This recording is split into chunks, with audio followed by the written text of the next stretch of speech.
بسم اللہ الرحمن الرحیم۔ السلام علیکم ناظرین، اسلامک وظائف چینل میں خوش آمدید۔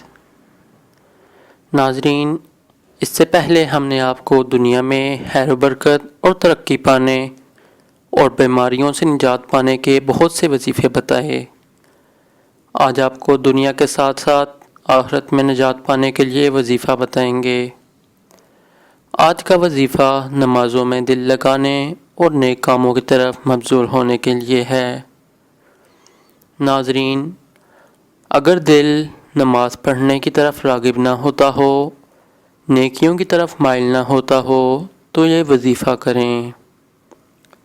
اسم یا اولو کو روزانہ 1000 مرتبہ پابندی سے پڑھیں۔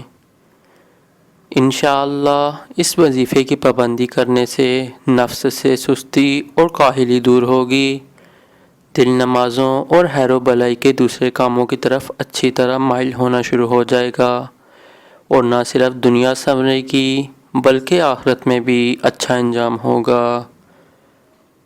میری تمام ناظرین کے لیے دعا ہے کہ اللہ رب العالمین آپ سب کو نماز پڑھنے اور دوسرے نیک اعمال کی طرف راغب فرمائے اور دنیا اور آخرت میں سرخرو فرمائے۔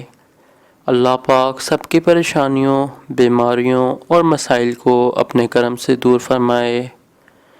ناظرین، آپ بھی تمام عالم کے لیے دعا کرتے رہا کریں۔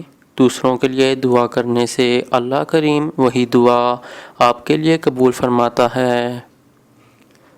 ناظرین، ویڈیو دیکھنے اور چینل سبسکرائب کرنے کا بہت بہت شکریہ۔ آنے والی ویڈیو تک کے لیے اجازت دیجیے۔ اللہ حافظ۔